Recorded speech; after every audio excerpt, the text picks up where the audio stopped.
Hi, everyone. Happy Wednesday. I hope you can hear us. We are here today, and we have some wonderful guests here to talk to us about writing and communicating with your donor family.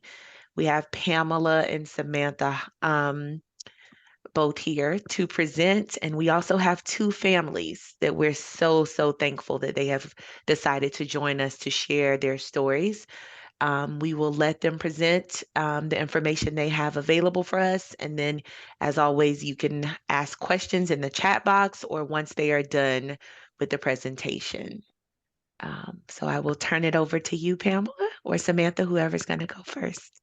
Well, and we're just going to kind of we Samantha and I have talked about it a little bit. We don't have like a formal hard and fast presentation. We wanted this to be more of a conversation about something that we treasure with all our hearts, which is the honor of getting to work on correspondence that goes back and forth between donor families and recipients who write back and forth. So we look forward to that, and we are excited about the donor families that we have here, and grateful to them, and grateful to y'all for being interested in this topic and wanting to learn about it. We wish you all the best, whether you've already been transplanted or whether you are waiting. We just wish you all the best. So we'll get started. So I'm Pamela Rittenhouse. Samantha Hoskins is here. We both work in aftercare for LifeQuest Organ Recovery Services. So the organ procurement organization that covers the top of the state of Florida. And so keep in mind that the information that we share with you is specific to our organ procurement organization. And of course, your donor may be from a different OPO. Their processes will probably be fairly similar, but maybe a tad different. So we will share with you what we know at LifeQuest. So we know that that some of the information about correspondence and how it works at LifeQuest, that's like nuts and bolts stuff. We know that what you really want more than anything is to talk to the three people that you see on the screen, which is Shannon, a donor mom, and Paul and Rebecca, donor parents. So what we'll do is we thought we would handle the nuts and bolts things up top, and then we will get to the favorite part, which is your conversations with Shannon, Paul, and Rebecca. So Samantha, if you would do the honors of the correspondence nuts and bolts, that would be great. Sure. And if I miss anything, you can jump in and fill in the cracks. I'm Samantha Hoskins, and I'm happy to be here to talk with all of you guys. So basically, like Pamela said, we handle the correspondence between our donor families and the recipients of their loved ones' gifts. If a donor family wrote correspondence to the recipient, they would send it here to the LifeQuest office, and Pamela and I split those up, and we then look up the information in our system. So we send those to the transplant center wherever the recipient was transplanted. And then the transplant center and the transplant coordinator is then in charge of getting that correspondence to the recipient. Every transplant center is different, and they handle that different, but we know that at Mayo, they are just wonderful about handling correspondence. We just love working with them. So they would send it to you. I'm not sure if they give it to you in person at a checkup or if they mail it to you. Okay, I might be able to answer that because different transplant centers do that differently. And then vice versa, if a recipient writes to their donor family, and if it's one of our donors, then they give it to whoever the individual is that's in charge of it there at Mayo. Mayo sends it here to LifeQuest in Gainesville, and Pamela and I look up the donor family and we send it to them because we have their contact information. And we reach out and call the donor family and let them know to be expecting it in the mail. We just like to do that to make sure we still have their correct address, but also opening the mailbox and receiving something As precious as it is, it can be unexpected for a donor family that's grieving. And so we just like to give them a heads up so they, see a letter, and it can bring up a lot of emotions. Sometimes people, maybe need to put it aside before they're ready to open it. But, almost all of our donor families are so excited to get correspondence from their loved ones' recipients. So we send that on to them. We do review the correspondence either way and have to redact personally identifying information like last names,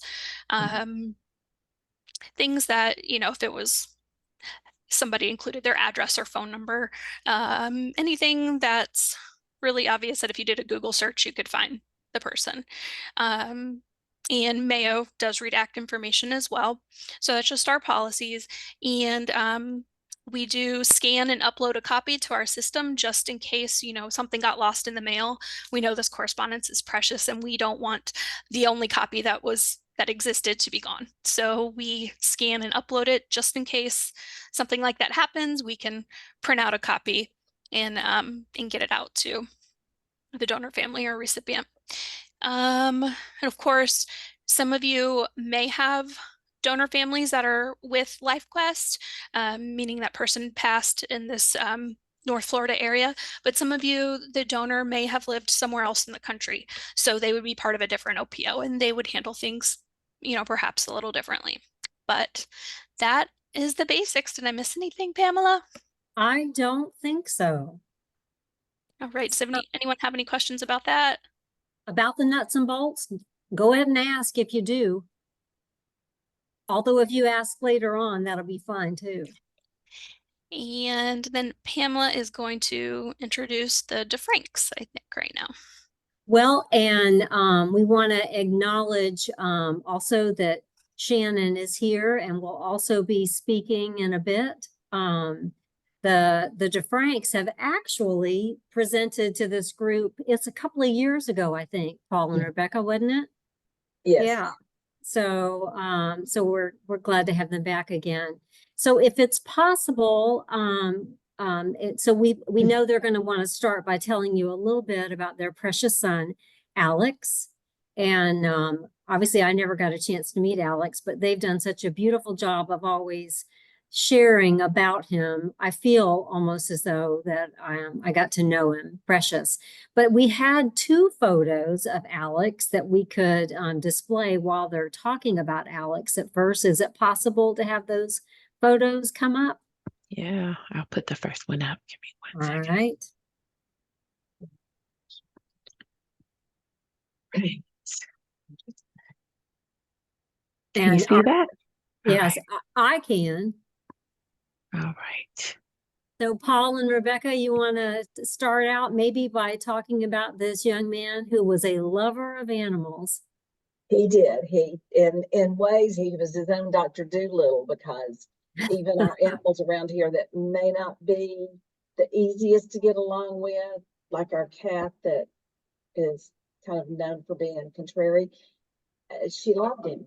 And he could always have, he loved to be around animals, spent some time working at a zoo near here, as well as in a vet's office. This picture, he's holding a baby goat. We were visiting with some of Paul's brothers' in-laws, and they had baby goats. And this rarely, with his age, Alex died when he was 22. 22, that's right. Yeah.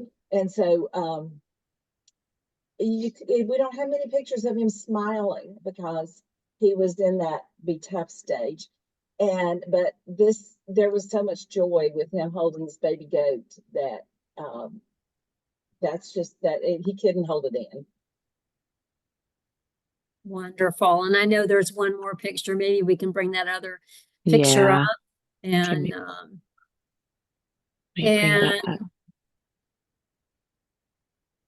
and of course, Paul, I know we don't have a picture for this presentation of him with his big truck always covered in mud, but I always think of Alex that way.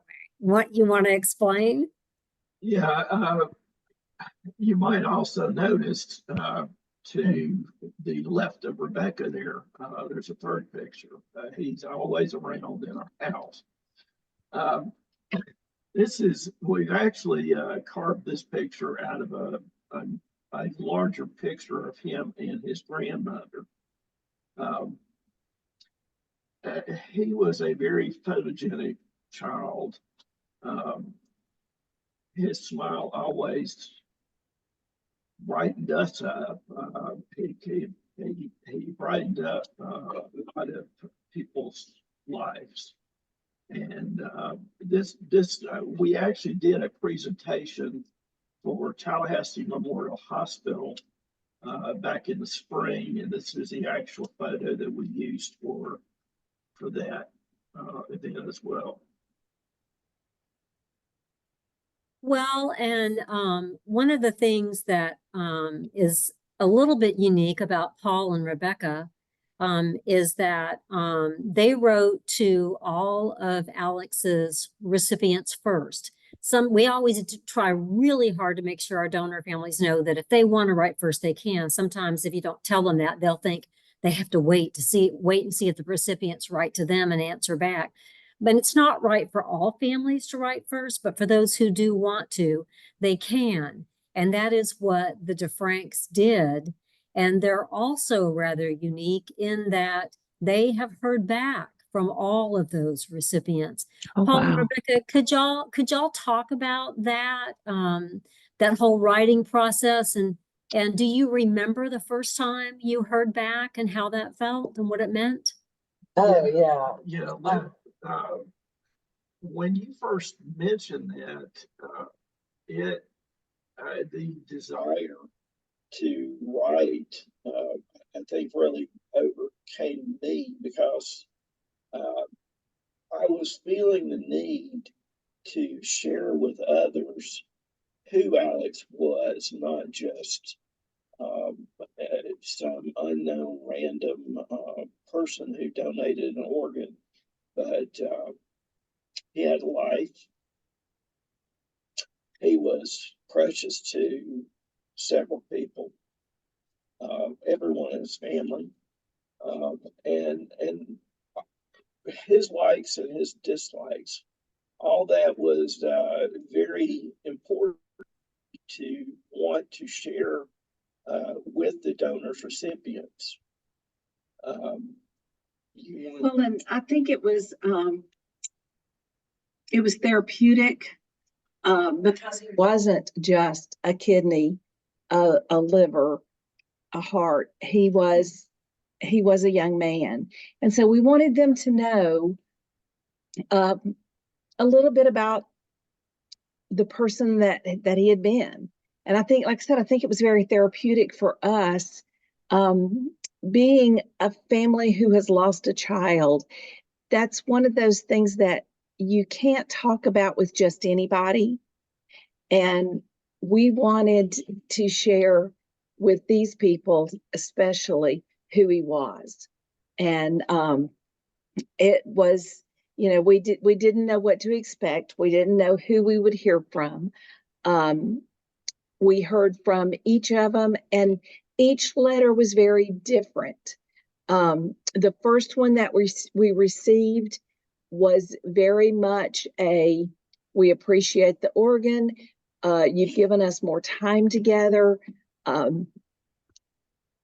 And they shared a little bit about who they were, but we didn't feel like we came away knowing any more really than we did before. It was kind of we did not expect for that relationship to continue. That was just kind of the tone of the letter, and that was okay. Then we started receiving other letters. The next two letters were, one was kidney pancreas and the other one was kidney. And those letters, the people shared who they were, what their situation was when they got the call. And they shared a little bit of who they were, just like we had shared a little bit about who Alex was. And those were those were very meaningful. Then the last one that we received was from his heart recipient. And he was a young man. And so it was more from his parents than he had also written a note in there as well. But we came away from those 4 letters feeling very good with each one of them. The last 3, we felt like we got to know the people a little more. And we have responded to all of those. Some have replied, some have not. And that's been okay with us, to let them kind of set what they wanted this to be like. And the one that had probably the most profound impact on me was a kidney donor. Recipient. Kidney recipient. I've told this story before, but I didn't really care that much about organ donation whatsoever. I didn't want to have anything to do with it. Certainly, this process has changed my life in that regard. But when you get a letter from a recipient who's talking about going to their treatments 2 or 3 times a week. This person was a newlywed, and yet she wasn't able to really live into her life in the way that she was because she was having to deal with this. And what this actually did for her life changed it around so much. She had actually even was able to go back to school and complete a degree that she had been wanting to do for so long. That had a very profound impact on me. You know, Paul, hearing you say that, and I was blessed to get to work with the DeFranks on a video story about Alex. But I will always remember, and I still right now, this has been a few years ago, but I still can remember when we did the interview. And I think the last sound that I used in the video was something that you said, and Paul, and you said, I'm so glad that Alex checked the box and I'm a better person for it. I'm better for it. Do you remember that, Rebecca? I remember him saying Yes. that. And, you know, I always try to decide in those videos, what is the, you know, what am I going to end with? And there was something about that was just so incredibly powerful. I think I will always remember it to my final day. Y'all were and are just absolutely precious, and you've done a beautiful job of everything that you do, including today. Hey, one quick question before we go on. I was curious, and people may have questions for you too. But I was curious about, because y'all have talked about how the correspondence impacted y'all, and Rebecca, you used the word, you know, therapeutic. What about Alex's sister? What did the correspondence and reading those stories mean to her? She was one of those that needed to set it aside for a time. She wasn't ready right then. When she was ready, it was there, and it came to mean as much to her as it did to us. But like you said, everyone responds differently, and that was her response, was, I'm not ready yet. And I assume she's doing well. She is. Wonderful. Let's see, where are we at with time? Maybe we should go ahead, Samantha, and give Shannon a chance to talk for a little bit, and then we can open it up for questions from the recipients. Yes, so I'd like to introduce Shannon Bishop, and she's the mother of our donor, Andrew Bishop, a young man who passed last October. So she is going to share with you about her experiences. Okay, I've never done this before, so be patient with me if I fumble through this. And Shannon, let her know when you want her to bring up either of those fabulous pictures of your son. If you want to start with the pictures, I'll give you something to start with. All right. So this is my son, Andrew. And this actually was 3 months before he passed when he came home to visit from college. We had just gotten our first grandchild in April. So he was coming and experienced being an uncle. And this was him and his sister that went for some time alone, which I'm so happy now that they had that. During this trip home, he had put his driver's license down on the counter. And my husband, who used to be a nurse, noticed that he had chosen to be an organ donor. And the whole family was sitting around the island when this conversation happened. And Andrew was very emphatic about, if I can't use them and, then by all means, I want to save someone else. So, I mean, who has that conversation with their 20-year-old?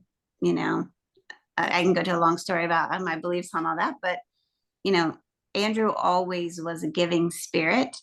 And he volunteered countless hours in community service, raised money through his, college groups for leukemia and other things. And originally wanted to be a doctor, but took his first organic chemistry and decided that's way too much. So changed his mind a couple of times.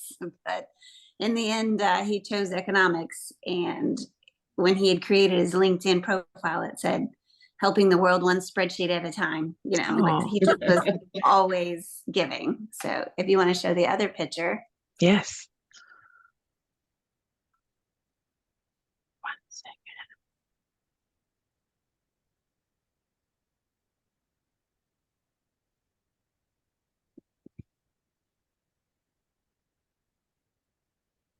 This is the picture that was used at his memorial and in the paper.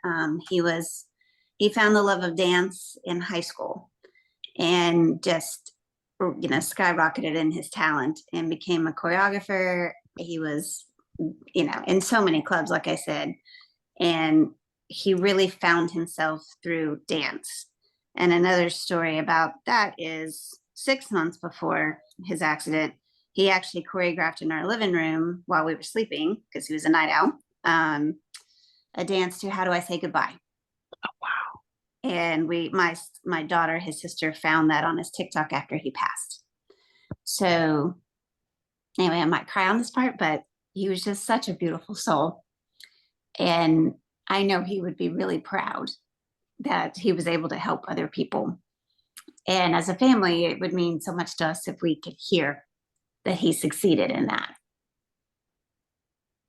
And I guess I don't know where to go from that. So you've written to all of the recipients. Do you want to talk about that? Yes, I will agree. At first, I did not write because I wasn't sure how they would receive it. And also I was still working through it.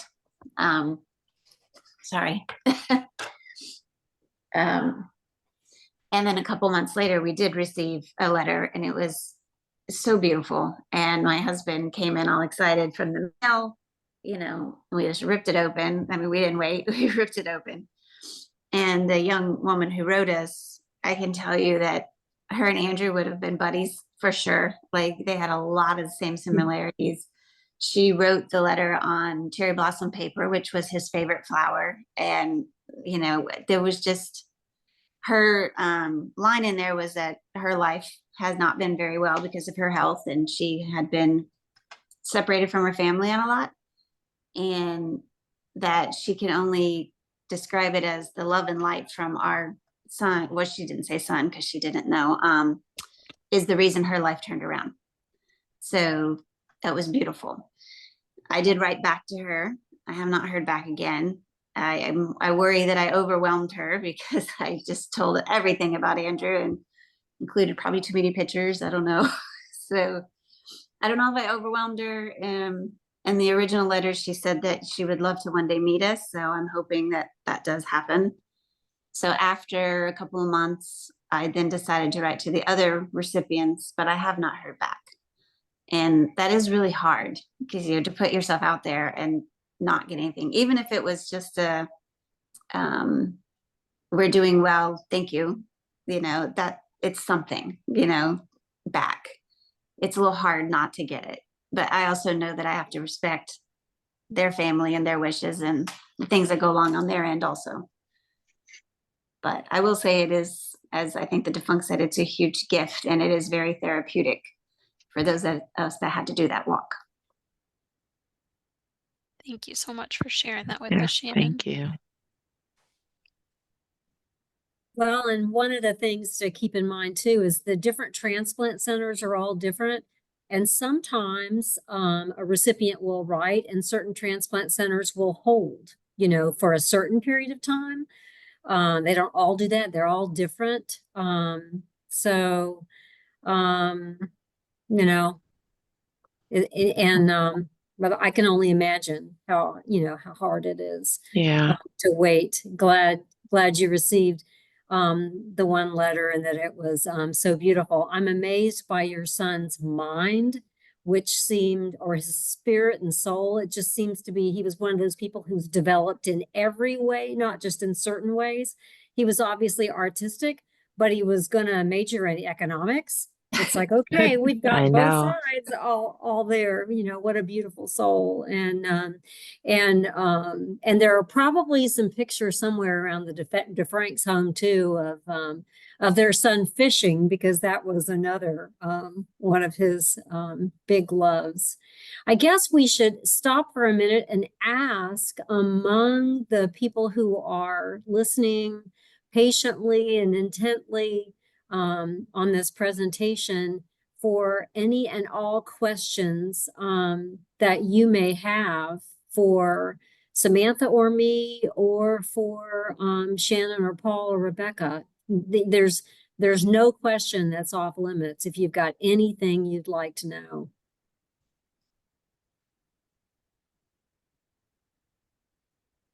One of the other things that and Shannon mentioned it about the letter that you received where the recipient mentioned a hope for eventually meeting. And that's something that you also hope for. And so that direct contact is something that Samantha and I also work on. And that's like correspondence. It's a huge honor. And so there's a process for that, just in case you're wondering about that. And again, all OPOs are going to be a little bit different. Our process is we ask for donor families and recipients to try to give it a year before they actually meet in person. And of course, during that time gives you time for the correspondence, anonymous correspondence that goes back and forth. And we ask the recipients to write twice and the donor family to write twice. So they can write more than that, obviously, if they want to during that period. But those are the things we ask for. And I always, when I explain that to donor families, I always say, I know that may sound like LifeQuest is a little bit controlling. Hey, but we don't mean to be. We do mean to try to do anything we can to watch out for our donor families and the recipients as well, to make sure that they've thought this through, because that's a big deal to meet, and it can be beautiful and wonderful, but important to think it through and to be sure that on both sides, this is what you want and that you're ready now. So if you have that year and that you can move through some of the grief. And, you know, after losing a child, the world will never be the same again. Life will never be exactly the same again. But to give yourself a little time and then to work through that and have thought about it. So that's our process for direct contact. It doesn't always happen, but it does happen sometimes. And it can be a powerful and very, very beautiful thing and an honor to work on. Paul, Rebecca, Shannon, Samantha, what did we not go over? Well, I was just thinking that the letter from our 17-year-old heart recipient was not as upbeat as some of the others. Him being a little younger, I'm not even sure that he was fully understanding what was happening around him. He was just thrust into a situation. If that happens, if a recipient feels that way, they need to feel comfortable that when you receive that letter from a donor family, that family is not asking anything of you other than just know what your life is like. How did this change your life? Because it does matter on our end to know that we are making a difference to that donor family. I have a question for both families because I get this often dealing with patients post-transplant, the recipient. Um, Sometimes the recovery is a bit rough and it's not necessarily a smooth transition after transplant. Would you be open to hearing that side, or do you only want, because I've had recipients tell me, I want to hold off because, this has not been easy. So I want to make sure I'm in a good space before I write the families. It's like you don't want to deliver bad news twice. That's what I've been told. So how would you feel about hearing from a recipient where it might not have been a successful surgery? I think I think I would still like to hear from them. Okay. And that it's kind of a twofold. Yes, that transplant may not have been successful. We know they're not all successful. Yes. So that's kind of the thing we don't want to say, but that's the realities. But at the same time, that is just because the body rejects, or for whatever reason the transplant isn't successful, you've still had an impact on that person's life, and they've had an impact on yours. Okay. And so I think just an acknowledgement, I don't think they have to necessarily share that much. Okay. But they share what they're comfortable with. Comfortable. But if we got a letter that said, it didn't work, it wasn't successful, I think we would still be glad to get it. And that person would still be an important part of our lives. Okay. I mean, Thank we you. got poor people wandering around out there that are very important to us. We have no idea what their names are, but that doesn't make them any less important. Thank you. I tend to agree. I think I would like to hear. I mean, I also agree. I don't know if I want to know all the ins and outs, but just that they're still fighting, that there's still a chance. Yes. I suppose if it's a complete failure, we probably wouldn't get a letter either way. I guess it's still too fresh for me to know for sure. To know for sure. Okay. But I do feel like I would like to hear. Thank you. I've heard from some donor families that it's just the unknown when they don't hear anything, that, they have no idea what the outcome is, how the person's doing. And Shannon's even has shared she just wants to know how they're doing, and like they've said something simple that thank you, and I'm doing well, or recovery was rough and I'm still getting through it, or it's changed my life forever. And whatever degree of where you're at in your recovery, I think for a lot of families, just the unknown is hard for them, and just hearing it, even just a tiny little bite-sized piece there, they cherish that. Thank you. And we have known several recipients, so we know it doesn't always go smoothly. So I guess that might be one reason that we would have been a little more prepared for something that didn't go well. But I think anything is good. Anything is better than nothing. Right. The waiting. Okay. Thank you. That helps me when educating post-transplant about writing and encouraging the letters. So thank you. I'll definitely share that going forward. Well, and talking about this reminds me of the last time one of the last times that we did this presentation, and Rebecca, you were there. I think Paul had a conflict, but you were there. And one of the members of the support group asked the question, I think his point or her point was that they were not like long writers and really well worded and all of that. That wasn't natural for them, but that if they could just send a little something with a few words, would that be okay? Or what were they looking for? And it was Kimberly Weir who was on that presentation. And she was just really, really just totally and completely honest. And she said, we're looking for anything. She said, if it's a couple of words, thank you so much. And that's it. She said, that's great. We're looking for anything. And so, yeah, and Kimberly's always very direct. Yeah. Oh, yeah. Well, and you know, we hope everything goes well for all of the people who are in this gathering today, because it's a combination, right, of people who have already been Yes, transplanted, we some have who are some, still waiting. yeah, we have some people who are waiting. So usually after the transplant here at Mayo Clinic for kidney, because this is our kidney pancreas group, usually at the 4-month mark, we meet with the patients for a post-eval, and at that time, we introduce and educate about writing your donor family. So that's how we do it with kidney, pancreas.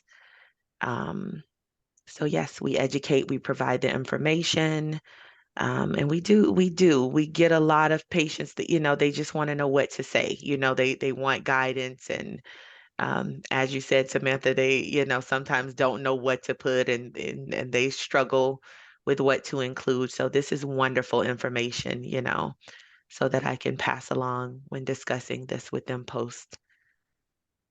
Yes, if I can ask a quick question. Yes. Does the recipient, the organizations that deal with the recipient, if someone is uncomfortable writing, is there any way that a family could just say, you guys can give them an update? Because when we first found out, we get the age and sex, basically, but I know there's HIPAA and all other kinds of things. Yeah, we don't. And again, we have gotten letters, so that's wonderful to know. When you write first, we get those. If patients are agreeable to receiving that communication, we get it out to them right away. Like our team, we communicate, the emails are flying. I had a patient who I called her one day. She's like, I didn't get the letter. I said, I called you yesterday. Like she's like, don't mail it. I'm coming to pick it up, She came into the clinic to get the letter. So she was so excited to be in touch, with the donor family. But unfortunately, no, when they are struggling writing the letter, we do provide education and guidance. And I always say, if nothing more, say thank you. Let them know that you're well. It can be one line. I said, I know if it were me, one line would be enough, just telling me thanks and that you're well. So I do provide that guidance, but we aren't allowed to actually communicate for them, not here at Mayo. Okay.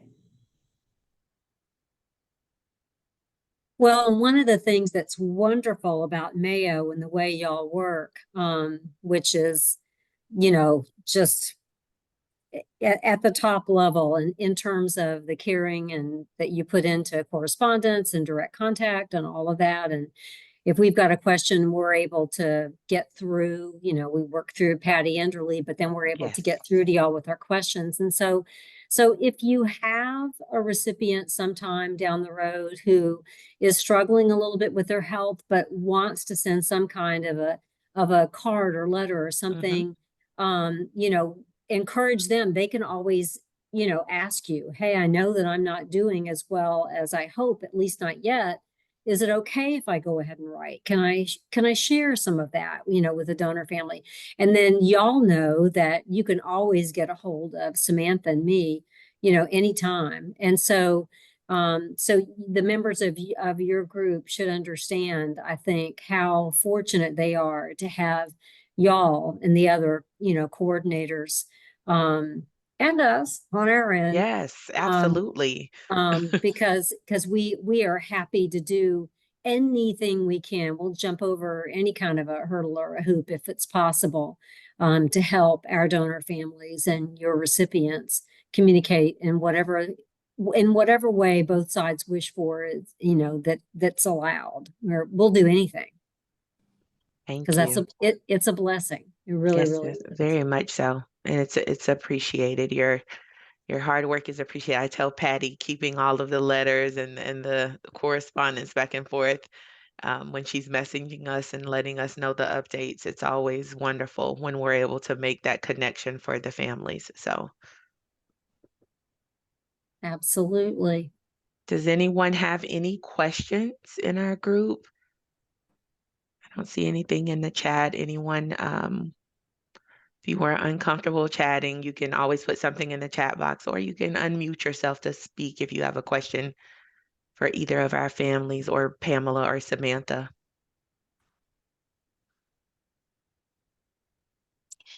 And I wanted to share that one thing I have noticed when I've read letters from recipients is quite frequently a recurring theme is that they start out the letter saying, I've wanted to write you, but I haven't known what to say. I haven't known where to start. And that's completely understandable. Some recipients feel guilt because they're writing to a family who lost someone and they are, they're alive and the donor family's loved one isn't. And that's understandable too. But I think as you can hear from the families here that they're just thrilled to hear from you, to hear anything. So if that's, something that you're able to work through and still be able to write, I just know that they really appreciate it.